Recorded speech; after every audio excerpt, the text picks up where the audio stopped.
Hola, soy Dayana Leiva y en todo este video hablaré sobre sucesiones. Para ello, primeramente vamos a establecer la definición de qué es lo que es una sucesión y me voy a basar en estas dos imágenes sacadas del libro Matemática, Números y Sucesiones, cuya editorial es Lonseyer, que establece algo muy importante. Establece que las sucesiones son funciones cuyo dominio es el conjunto de los números naturales o los naturales con el cero, en ciertos casos en particular.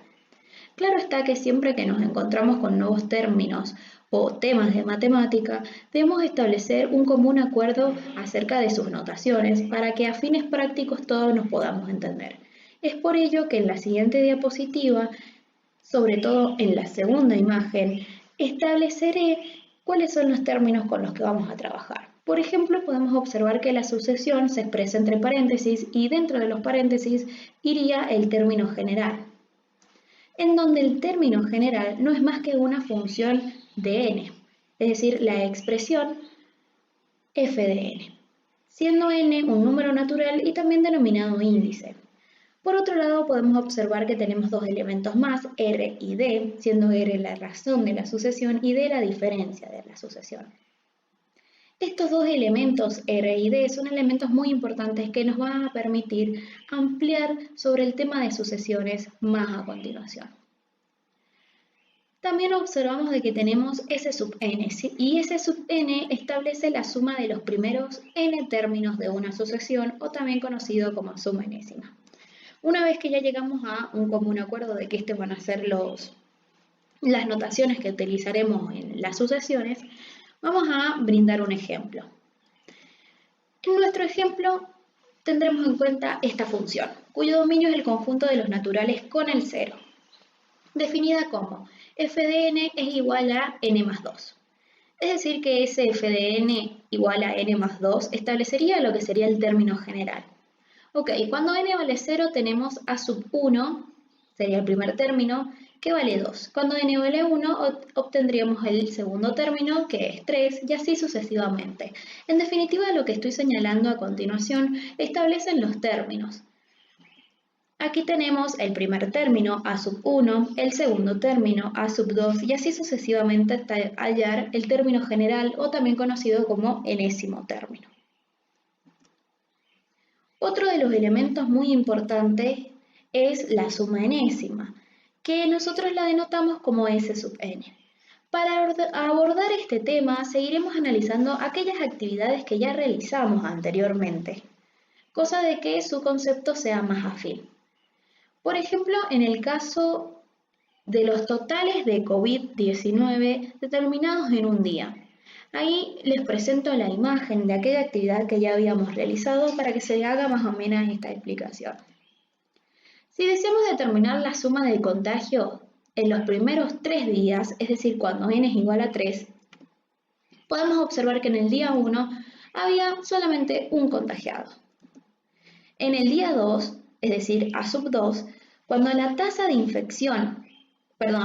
transmisión, que aquí lo indicaba, que era el número de personas que un sujeto con coronavirus podía infectar, y nosotros establecimos de que sean 2, es decir, un sujeto, este sujeto, al siguiente día va a infectar a 2 sujetos más. Por lo tanto, en el día 2 van a haber 2 nuevos infectados. ¿Cómo establece la imagen? Este infectado y este otro. Al día 3, cada uno de estos sujetos van a infectar a 2 más. Es decir, que tenemos 6 nuevos infectados, como aparece en la imagen. En definitiva, si deseamos determinar la suma de todos los contagios en los primeros 3 días, estamos buscando calcular S sub 3, es decir, cuando n vale 3. Y no es más que sumar los contagios del día 1 a sub 1 más los contagios del día 2 más los contagios del día 3, es decir, 1 más 2 más 6. Por lo tanto, tenemos 9 contagiados en los primeros 3 días. ¿Qué pasa si en vez de determinar los primeros 3 contagiados, deseamos hallar los primeros n términos, o sea, los primeros n contagiados?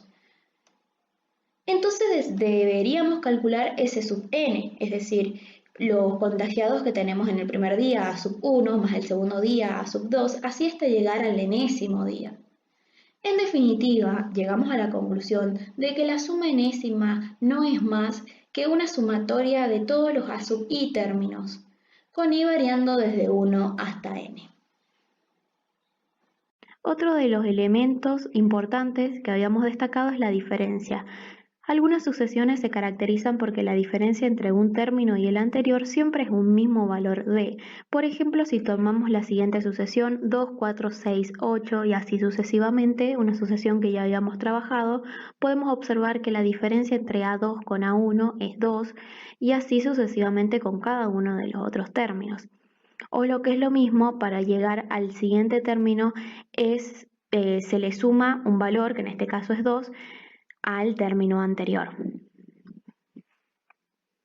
Otro concepto importante es el de razón, se lo simboliza con la letra R y aparece puesto de que algunas sucesiones se caracterizan porque el número que se obtiene o el término que se obtiene es mediante el producto de un valor por el término anterior. Por ejemplo, consideremos la siguiente sucesión: 2, 6, 18 y 54.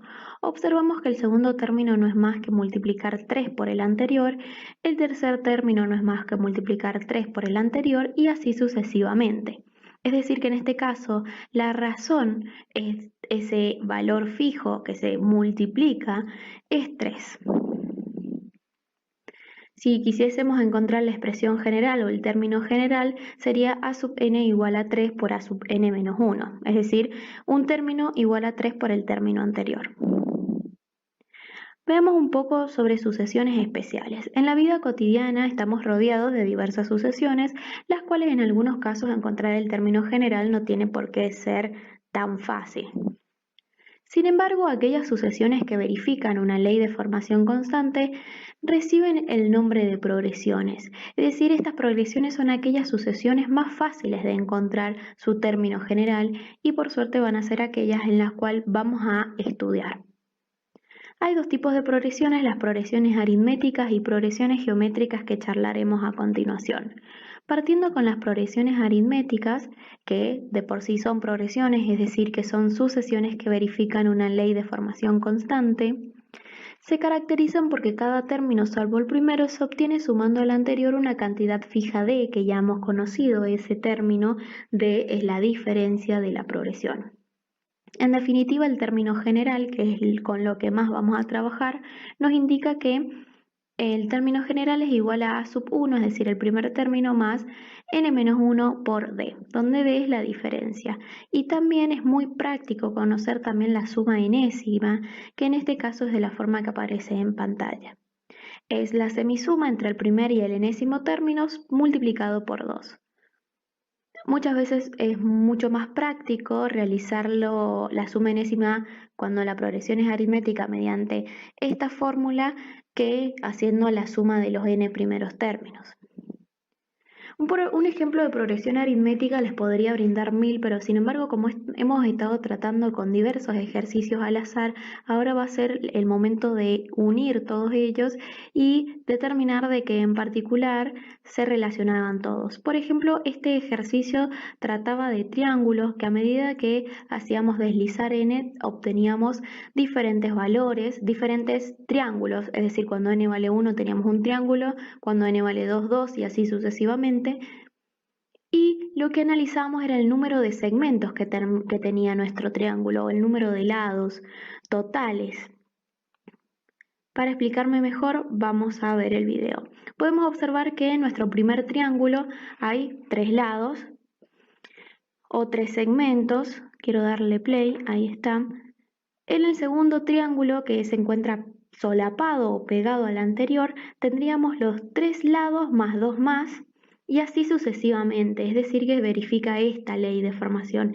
3 más 2, que es igual a 5, en los 2 triángulos encontramos 5 segmentos, en los 3 triángulos encontramos 7 segmentos y así sucesivamente. Observamos que se verifica esta formación de a sub n es igual al primer término, que parte con 3 lados, más n menos 1 multiplicado por 2. Puesto de que entre un término y el anterior siempre se le añadía un valor 2. Ok, La progresión geométrica, que es otra de las progresiones importantes que había mencionado, no es más que una función exponencial cuyo dominio es el conjunto de los naturales. En otras palabras, podemos decir que es una sucesión en la que cada término salvo el primero se obtiene multiplicando al anterior una cantidad fija R, que también hemos conocido en este video que lo que es R, llamada razón de la progresión. El término general o la expresión general que presenta esta progresión es la que aparece en pantalla. El término general es igual al primer término por la razón elevado a la n-1. E igual como en las progresiones aritméticas, que se presentaba una formulita para el momento de calcular la suma enésima si es que se requiere, también nos encontramos en las progresiones aritméticas con otra formulita, que es la que aparece en pantalla. De la misma manera, en vez de presentar otro ejercicio súper apartado de los que han trabajado, voy a presentar el mismo ejercicio conocido que han estado trabajando. Podemos observar que este ejercicio hablaba sobre el coronavirus y la tasa de transmisión, que al principio lo manteníamos en n igual a 2, y a medida de que se transcurría el tiempo siempre se encontraba el doble de infectados, porque cada una de las personas multiplicaba, o sea, el infectado que había en el tiempo t igual a 0 era 1, en el tiempo t igual a 2 era 1 por 2, porque esta persona infectaba 2 más, es decir que tenemos 2 infectados nuevos. En t igual a 3 eran estos 3 infectados por 2 más, es decir, 6 infectados en total, y así sucesivamente. Se puede observar que para encontrar la cantidad de infectados bastaba con multiplicar por esa razón. Lo que están viendo en pantalla no es más de lo que les estaba explicando, llegando al momento que se contagia toda la población. Lo mismo pasaba si modificábamos nuestra tasa de transmisión. Si n o la tasa de transmisión fuese igual a 1, podemos ver de que requiere más tiempo para contagiar a toda la población. Bueno, ese ejercicio en sí no era más que una progresión geométrica, porque cada término se encontraba multiplicando al anterior por la tasa de transmisión. Si analizamos los términos, resultaba lo que estaba explicando. El primer término había un contagiado. Si consideramos que la tasa de transmisión es 2, en el segundo término era el primer contagiado por 2, el tercer término era el primer contagiado por 2 a la n-1, y así sucesivamente, llegando a la ley de formación constante de una progresión geométrica. Podemos llegar a la conclusión de que el mundo está lleno de sucesiones, como las ramas de un árbol, frutas apiladas, niños contando o mencionando los números pares o impares, etc. Y otra característica importante de las sucesiones es que hay diferentes maneras de representarlas, mediante la manera verbal, mediante la manera simbólica, mediante la manera tabular, mediante una manera numérica, o también puede ser mediante una manera de conjuntista, es decir, en vez de entre paréntesis irían llaves, mediante una manera gráfica, ya sea un gráfico para orientar o gráficos en el propio eje de sistemas cartesianos. Observemos la importancia de cómo se representa una sucesión. Son conjuntos de puntos que se encuentran bien distanciados, puesto de que el dominio es el conjunto de los naturales. Estudiemos más esa representación gráfica. Recordemos esta actividad en donde el gráfico de las sucesiones, que en ese momento no lo conocíamos como tal, sino como gráfico de una función cuyo dominio era el conjunto de los naturales, podríamos ver cómo todos esos puntos se aproximaban lo suficiente a un valor real.